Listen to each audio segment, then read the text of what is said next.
Hi folks, Wooden Boat Dan here.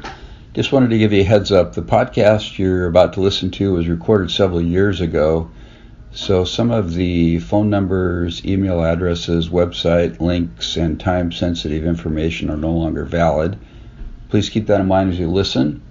If you'd like to contact me, my email address is woodenboatdan@gmail.com. Thank you and enjoy the podcast.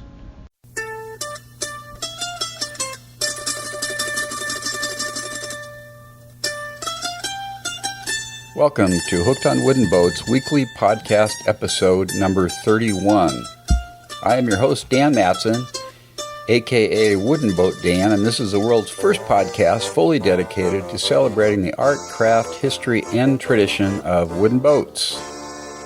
Welcome to episode 31. For your new listeners, I hope you enjoy the show. I'm having a lot of fun putting this out every week, although my work is cutting into my podcasting time. I've been doing some consulting work, and one of my clients hired me 4 days a week, and so I'm working quite a bit more than I was, and so I'm doing my podcasting more on evenings and weekends, but that's working out okay. Today's featured segment is actually two short interviews that I did over the weekend. I was at the Pacific Northwest Maritime Heritage Council meeting in Portland, Oregon, and I did a short interview with Caitlin Shrigley. Caitlin is the Outreach Program Manager for the Oregon Maritime Museum. And I also did a brief interview with Dan Leach, who is the Community Engagement Lead and Boatwright at Center for Wooden Boats in Seattle. So please stick around for those interviews. I think you'll enjoy them a lot. I really like for my listeners to get engaged with me and with the website. And there's quite a few ways to do that. One is subscribing to my e-news list, which you can go to hookedonwoodenboats.com/subscribe. That's one way to do it. Another way would be to leave a comment on my blog at hookedonwoodenboats.com. You can send me an email, dan@hookedonwoodenboats.com. You can also find me on Pinterest, Twitter, and Facebook if you look for Wooden Boat Dan and connect with me there. I would also love it if you subscribe to the podcast so it automatically shows up in your feed every week. You can do that on iTunes by going to the podcast and looking me up there and subscribing. Or you can go to my website and click on the RSS feed button, which is a little orange button in the upper right-hand corner. If you click on that, it'll give you some options there for subscribing to the podcast. But please connect with me. I would love to hear from you. And I did get an email here recently from John Caples. And John says, "Hi, Dan. I've been trying to catch up on listening to your podcasts after missing about 4 months' worth last summer as I cruised to Alaska and back from Olympia, Washington aboard my wooden vessel Xanadu, a 1971 Grand Banks 42-foot trawler. I enjoy your interviews with interesting people in the boating world so much that I plan to listen to every podcast. In the 11 years that I've owned my boat, she has taken me down the Pacific coast as far south as San Diego and as far north as Glacier Bay, Alaska twice. Even though I own a powerboat, I'll have a long sailing history as well, so I enjoy your coverage of all types of wooden boats. Please keep producing your fascinating podcasts. John Caples." Thanks for your kind email, John, and beautiful boat. John sent me a couple pictures of his boat, and it's really a pretty boat. So happy cruising, John. I'm glad you're listening, and if you haven't already done so, please subscribe to my e-news list. This past weekend, my wife and I traveled to Portland, Oregon, and I attended my very first meeting of the Pacific Northwest Maritime Heritage Council. And actually, my first recommendation to them was that they shorten the name. No, I'm just kidding. It's a mouthful. This group has been around since 1990, I believe. Started by a gentleman named Chuck. And it's a loose-knit group of 30 to 50 maritime organizations in Washington, Oregon, Idaho, and British Columbia that meet about 3 times a year to discuss ways they can collaborate together ways they can generate interest in their maritime history stuff and talk about how to raise funding and a lot of fun stuff. So I really enjoyed the meeting, got to meet some people that I hadn't met before. Sam Johnson, who's the director of the Columbia Maritime Museum, which, by the way, they've got an exhibit right now that includes maps that were produced between 1492 and 1700 AD, which is pretty cool. Met some people from the Oregon Maritime Museum, Susan Spitzer, who's the vice president there, Caitlin Shrigley, who is the outreach program manager, as I mentioned earlier in my show. And then I was able to reconnect with Les Bolton of the Grays Harbor Historical Seaport, who was actually my first interview for my podcast in October last year. Great to see you again, Les. And I got to reconnect with Dan Leach at the Center for Wooden Boats, who I hadn't seen for a while. And I got to meet some new people. Chris Finks, who has formed the, I'm looking it up here so I get the name right. What is it? Hang on a second. I'm back. It is the Maritime Heritage Coalition, which is going to have their 4th annual festival this July in St. Helens, Oregon. And it's really a cool organization that's looking for a permanent facility on the Willamette or Columbia Rivers. It's a group of maritime organizations that are going to work together. And had a great conversation with Chris, and we're going to try to hook up in the future. And also I met Peter Krim, who I believe about a year ago started a wooden boat school in Portland called the Wind and Oar School. Wind, W-I-N-D, and Oar School, which was really cool. And I met Joseph from the Fost Waterway Seaport in Tacoma, Washington, and they've got a Maritime Festival, Tacoma Maritime Festival, coming up this summer. It's their 20th annual. Cool stuff. Then I found out that the Lady of Washington is going to be in dock for some repairs in June down at the Grays Harbor Historical Seaport. So I basically had pretty much of a blast at this meeting. Oh, I don't like meetings, but this was fun. It was great meeting these people. After the meeting was over, we got to go on a tour of the sternwheeler Portland, which is a steam-powered paddle boat that was built in 1947. It's actually half steel and half wood, so it qualifies for hooked on wooden boats because it's about 50% wood, so I don't get too technical about that. Anyway, it's a really cool vessel. It's actually houses the Oregon Maritime Museum, so we got to go on a tour of that after our meeting, which was really fun. And Caitlin Shrigley was one of the people that took us on the tour. And I hooked up with her after the tour for a few minutes and did a short interview.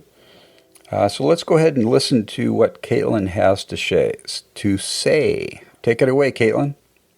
Okay, so we are live here in Portland, Oregon. We're standing downtown Portland.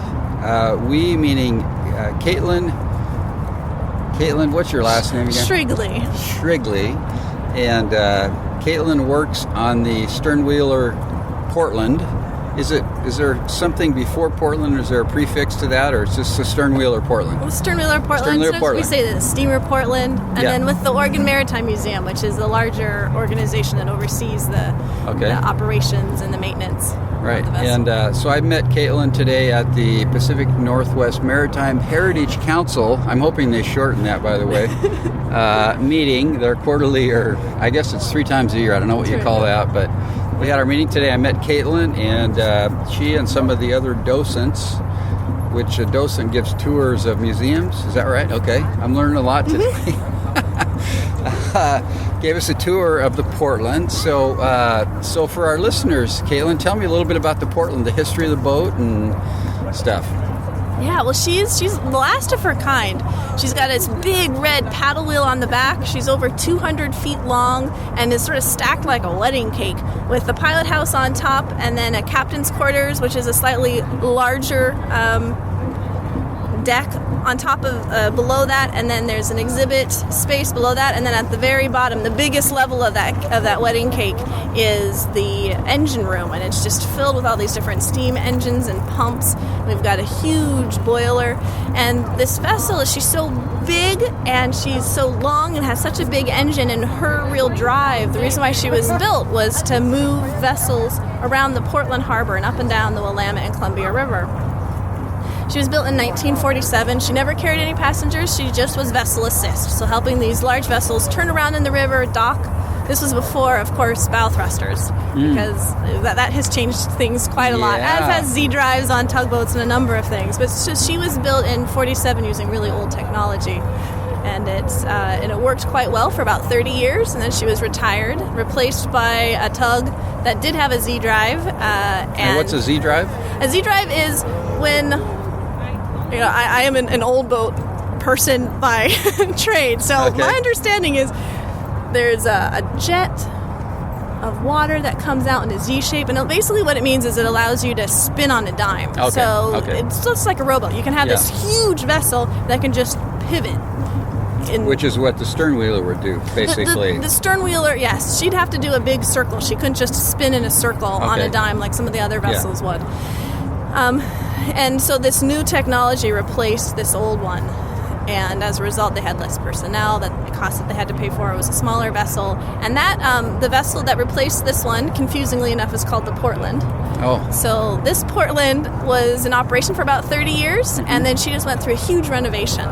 And she's going to be good for another 30 years. So that technology is still sticking. Yeah, and so how long is she? 219. Over 200 feet. Over 200 feet long. Yeah. And what's the construction of the boat? She's kind of made materials and stuff. Primarily out of metal. She's got a steel hull.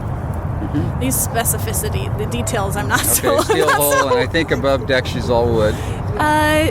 Or close to it. Yeah. So she's half wood, so she qualifies for being hooked on wooden boats, right? It's got to be at least 50%. Definitely. Oh, definitely more. Exactly 50%. If she was 49, we wouldn't be able to do this interview. No, it's certainly 50%. And the number of times we've actually had to redo all of the wooden pieces on her, I think would make her almost 100%, because the metal is fine. Yeah, that's true. Yeah. I guess there's still a little work to be done there on some of the dry rot. They say that we've rebuilt the captain's cabin, which is that second layer of the wedding cake, 3 times since the museum has owned her. Really? So, it's just, it's rain and rot. So this boat is not permanently docked, by semi-permanently docked on the Willamette River in Portland, and she's a living museum, basically.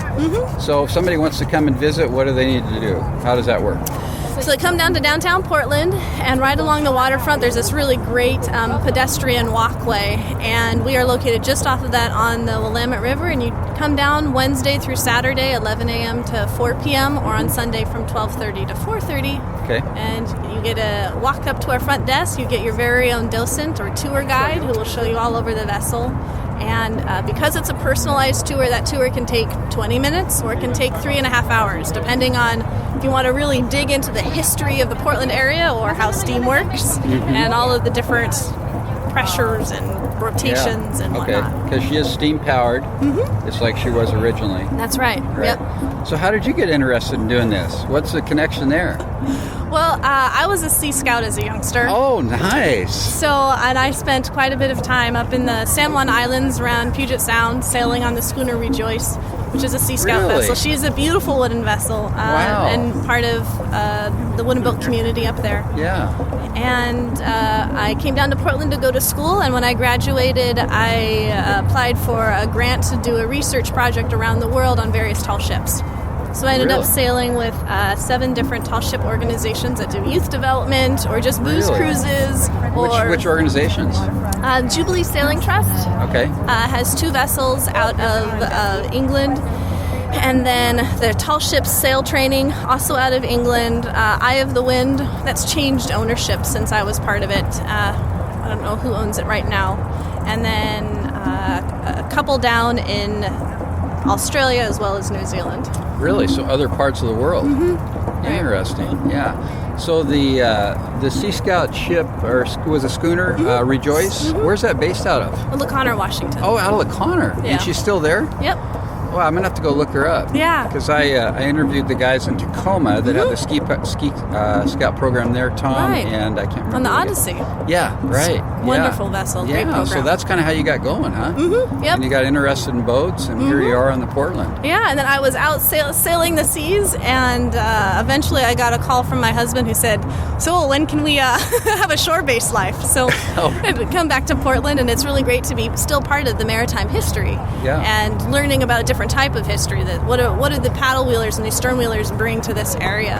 And it's been great to learn that, and also see the ways in which they really connect up with the tall ship sailing that was happening as commerce and goods and commodities were being moved all over the world. Very cool. So now you just told me a little bit ago that you're involved in another organization that's fairly new. Tell me about that. Yeah, What's the name of that group, and what are they up to? Maritime Heritage Coalition was founded. We started submitting our paperwork for a 501c3 nonprofit status about a year ago, and it's really located in the Portland area with about 26 or so maritime-oriented organizations, and that's anywhere from yacht clubs to sailing clubs to the PT boat, which is a wooden boat. And a whole bunch of mahogany. It's just an incredible vessel. That's a military vessel, obviously. And then the LCI and this one. There's a whole number of ones, including the Confederated Tribes of Grand Ronde.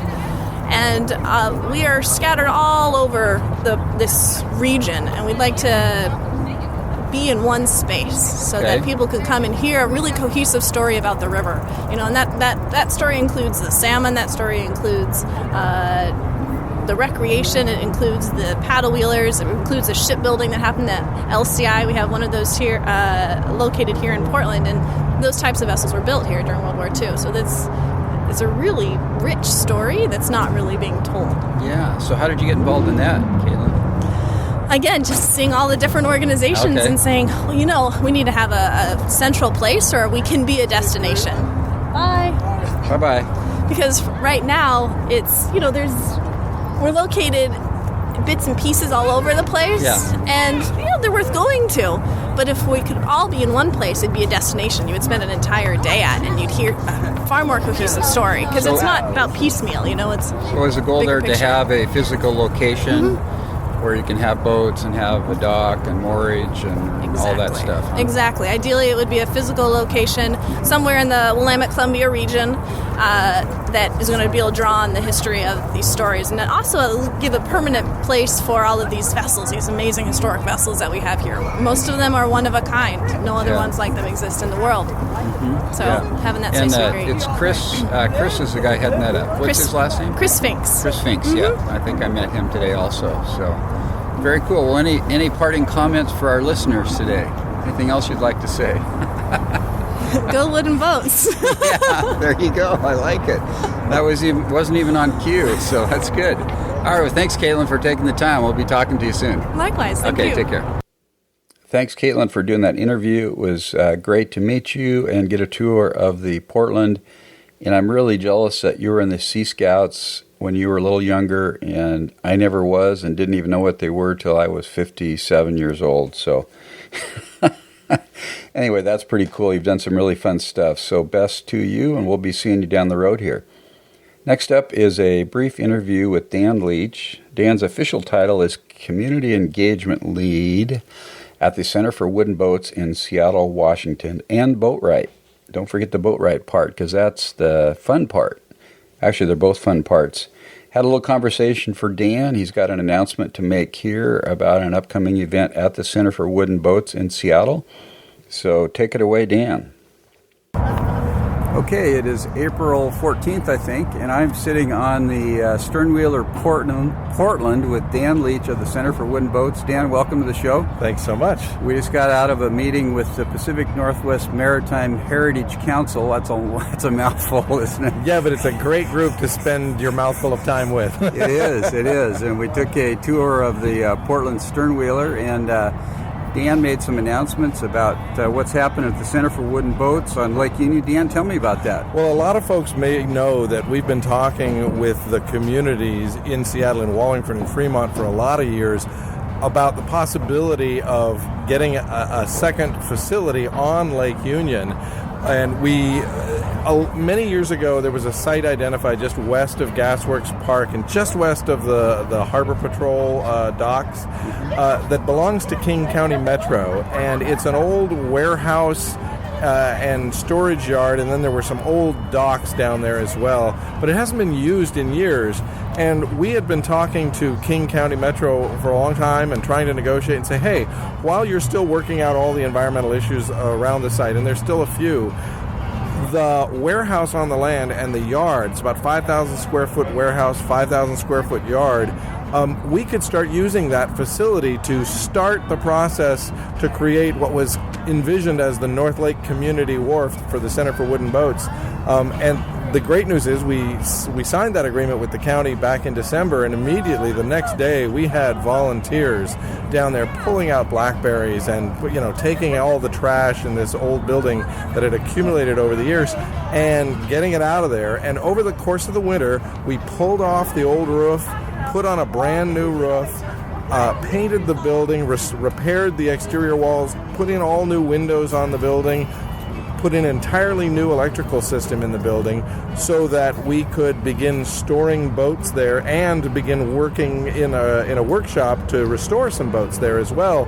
And in the meantime, we'll continue working with the county and all of that on the long-term vision to really get down to the water. But this first phase is about creating the Center for Wooden Boats North Lake Workshop and Warehouse. And the great news is we're almost done. We're actually starting to load things into the building, and we're going to have a grand opening celebration on Friday, the 4th of May at 5:30 in the late afternoon evening, where we're going to break a bottle of champagne. Well, actually, it won't be champagne. We're actually going to talk to the Fremont Brewery about maybe a little of the Fremont beer to break over the corner of the foundation to properly christen the new workshop and warehouse. But we're super excited. And then on Saturday, the 5th of May, from 10 to 2, we'll have open house as well on Saturday, so people can come down and have a look and see what's going to go on in there. And we'll already have some boats being stored in there.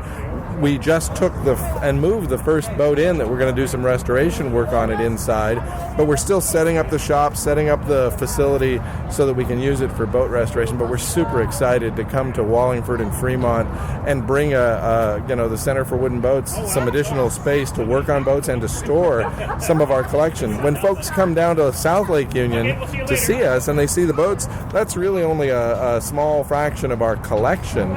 We've always had to have some boats that were being stored off-site or being restored off-site in warehouses and in other shops. And so it's just nice to get another place on Lake Union. And we'll keep working with the neighbors and the neighborhood and King County. They've all been great partners so far.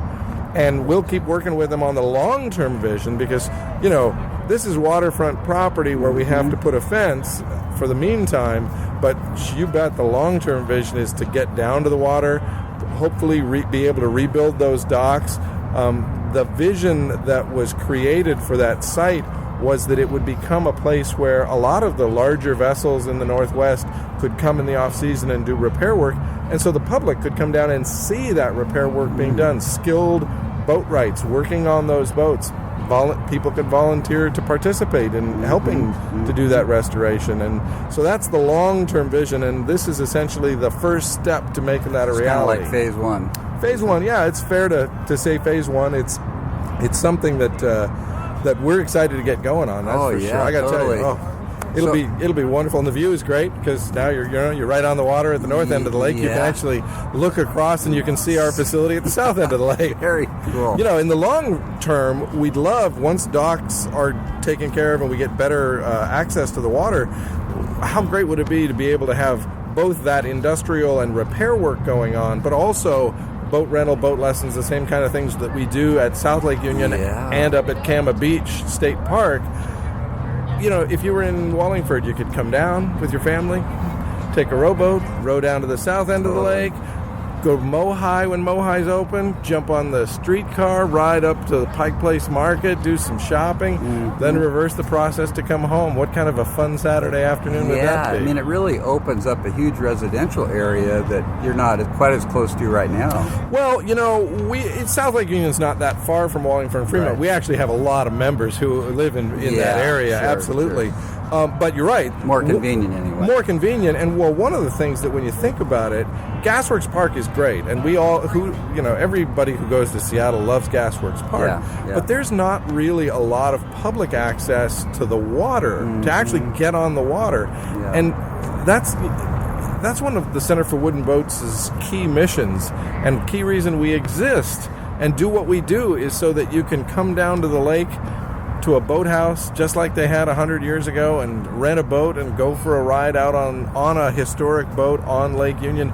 to really connect with the water, connect with history that way. It's hands-on history. That's why people fall in love with the Center for Wooden Boats is because we let you play with the exhibits. Yeah, exactly. That's awesome.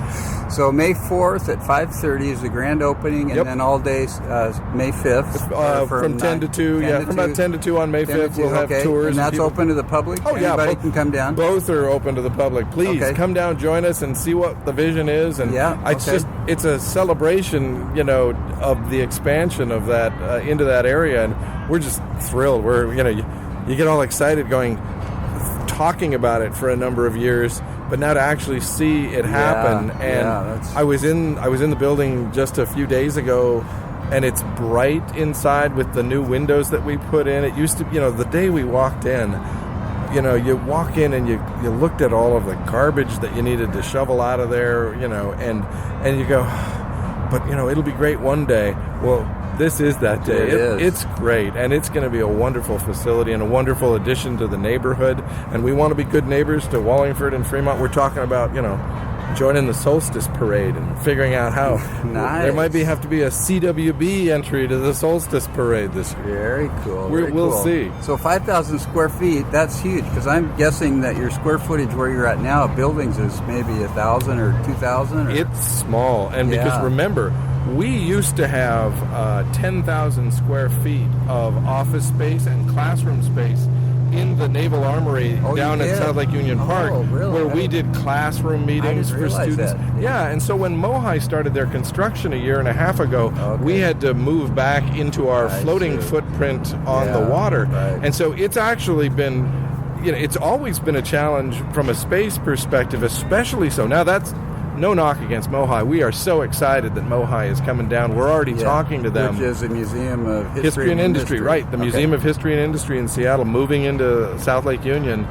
So when they're open at the end of this year, boy, it's going to be great. MOHI, Center for Wooden Boats, Northwest Seaport, the Virginia 5, the Arthur Foss, the Lightship Swiftshore. Leonard Garfield, the director of MOHI, calls it, we're the Seattle Center of History. And it truly is becoming that with all of that concentration right in that area. Right. So, that area, when we think about the day the Center for Wooden Boats moved in there, there was nothing down there. And today, we look around us and see that sparkling big park. And that's right. The park's pretty new. That's only a couple years old. It just opened a year and a half ago. And but you see that sparkling big park that's opened up, all the new restaurants, all the new buildings up in the South Lake Union area, lots of people coming down. It's turning into this exciting corner of Seattle, and so it's hugely exciting. And the impact on us has been huge. We've seen numbers growing. Last year at the festival, the 4th of July Wooden Boat Festival, our 35th year was last year. It was the first year that the park was fully opened, and we thought maybe we'll get, instead of 17,000, maybe it'll be 20,000 people. There were 30,000 people for the 3-day festival. Wow. This year, the festival, the Lake Union Wooden Boat Festival, 36th annual, starts on June 30th, Saturday before 4th of July, and runs all the way to 4th of July fireworks. And we're 35,000 people this year, maybe. Wow! So that's a 5-day festival. This year it'll be 5 days because the 4th is on Wednesday. So we'll start on the weekend before Saturday and run it right through to the 4th of July. It's going to be great. There'll be a new music stage this year that's really big, and we'll have some exciting acts all through the festival, and including on the 4th of July. We're doing that in cooperation with One Reel. They're the folks that put on the 4th of July fireworks show up at Gasworks Park. Well, we're partnering with them this year to make sure there's a big stage at both ends of the lake, and then connect the music between the two. So that'll be kind of new this year. Wow! And here's my favorite so far boating activity at our festival. Yeah. We're going to do Dragon Boat Barrel Racing. Dragon Boat Barrel Racing. I know, you go, what the heck is that? Well, you know dragon boats. You know the dragon boats, those yeah. big, beautiful wooden boats that they normally race in a straight line. Yeah. We're having barrel racing. Oh, really? They're going to have to go around a triangular course. Oh, really? A timed triangular course. And here's the really cool thing. Yeah. If you want to ride in one of the crews, you can sign up and be on a crew of one of these boats in this crazy race. That's going to happen on the very first day of the festival, Saturday, June 30th. Grab your friends. Come on, let's go Dragon Boat Barrel Racing. It's going to be a hoot. Yeah. So the festival's going to be a lot of fun. And we'll have all the traditional things that we have, toy boat building, kite building, lots of things for the kids to do. Any big tall ships visiting or schooners and that sort of thing? Well, we're always talking about to those vessels to find out who wants to come. Last year, Zodiac and Adventurous were down. I know that Zodiac's going to be there for a time for some of the festival. Yeah. So there's always some of them will come. Lavengro will be there, I believe, and we'll see however many more. But there'll be probably nearly 200 visiting boats down there to come down and see. And of course, we'll have those Indian head nickels again for voting for your favorite vessel. Okay. And there's always that's always a lot of fun. But I'm not sure some of those boat owners aren't like putting candy out and trying to bribe the voters to get their vote for best of the show. But you know what? It's okay. It's all fair. That's all fun stuff. It's all fun stuff at the Wooden Boat Festival. So, well, very good, Dan. Anything else you want to report on Center for Wooden Boats at this time? Well, I'll tell you, it's just that we welcome everybody to come down. The season's getting crazy. Come on down on Sundays. Let's go for a free boat ride. We do that every Sunday. That's right. Free boat ride every Sunday. What time is that? Well, the boats go out at 2, and here's the secret, because people have noticed that it's getting kind of popular when they say, wait, you guys take people for free rides on these historic old boats. And we say, yeah, we do. Come down at 10 when we open on Sunday morning and sign up right at 10. And you're going to get your choice of boat to go out on. And then go out to brunch at like Portage Bay Cafe or one of the restaurants in the area. Then come back, because from 11 until 2, we take the pond boat fleet out onto the boat pond in Lake Union Park. So all those pirate pond boats are out there, and you can try one of those for a little bit. And then when you're done with that, come on back 20 minutes before your ride and sign up and say, I'm here for my ride on whichever one of the boats that's going out, the Puffin, the Admirable, the Gillnetter, the Longboat. Very cool. It can make a really nice Sunday. Yeah, okay. And that's the secret to getting on the boat that you want. Come early. Very good. Cool. All right. Well, I appreciate your time, Dan, and good to see you here on this. Boy, it's a beautiful day here on the Portland Sternwheeler. The Portland waterfront is also a nice place to visit. Awesome. Yeah, the Sternwheeler down here. This is a beautiful old Sternwheeler, amazing boat. Yeah. And I just, it makes me want to come back when they fire it up and let's go for a ride. Yeah, exactly. Well, thanks a lot, Dan. We'll be talking to you. Absolutely. Have a nice one, Dan. Bye-bye. Thanks, Dan, for taking time to do the interview. I'm really excited about your new facility on North Lake Union. That's going to be grand opening, going to have its grand opening on May 4th and 5th, and hope to see you there, Dan. Thanks again for taking the time. I love the Center for Wooden Boats. Like you say, you get to get out on the water and the actual artifacts, which is pretty cool. Okay, so I got a couple announcements here to make about upcoming events. These are mainly in the Northwest, but one, of course, is the May 4th and 5th opening of the Center for Wooden Boats North Lake Union facility. If you go to their website, you can find more information there, cwb.org. Also got an email from my friend Marty Loken at the Island Boat Shop on Marrowstone Island. I can't remember the name of the little town you're at there, Marty. Sorry. Anyway, this is an event in Port Townsend, Washington, Saturday, May 19th. It's the first ever Pocket Yacht Palooza. It's a one-day show celebrating smaller rowing and sailing boats, co-sponsored by the Port Townsend Pocket Yachters, the Small Craft Skills Academy, and Northwest Maritime Center. It will be held at the Northwest Maritime Center between 10 a.m. and 4 p.m. on May 19th. I'm actually reading this from the website. And then Saturday evening at 7 p.m. following the boat show, Howard Rice will present an illustrated talk on his harrowing small craft sail around Cape Horn. So that looks like a really fun event that's coming up. And then also coming up here is the Olympia, Washington Wooden Boat Festival. And I believe it's May 12th. I'm going to double check. Hang on just a second. Okay, the festival is actually May 12th and 13th. That's a Saturday and Sunday, 2012, which is actually, I think the 13th is Mother's Day, and it's in Olympia, Washington. For more information about that, you can go to their website, www.olywoodenboat.org. And I'll put as many of these links on my website as possible so that you've got information there. You can just click on my links and get more information. What I'd like to do in the future, and as I get time here in the next week or two, I'm going to add a link or a tab to my website for upcoming wooden boat events. And if you have some upcoming events you'd like for me to post to the site, please send those to me. And if they're of interest and appropriate for the site, I will definitely post them. And I would appreciate that. The other thing I wanted to announce that recently happened is my friends Deb and Marty over at Three Sheets Northwest, which is an online boating information site and so on. They've set up a search engine, which is a resource guide to Northwest Maritime Heritage Organization. And if you go to their link, I'll put a link on my website, and you'll be able to find it by going to hookedonwoodenboats.com/maritime heritage. That'll take you right to their search engine. And you can look at boat schools, canneries, chandleries, dams, historic districts, lighthouses, locks, museums, places of interest, sawmills, shipyards. And you can those are the attractions. You can look by organization. You can look by vessel and search the site and get all kinds of cool information, which is really awesome.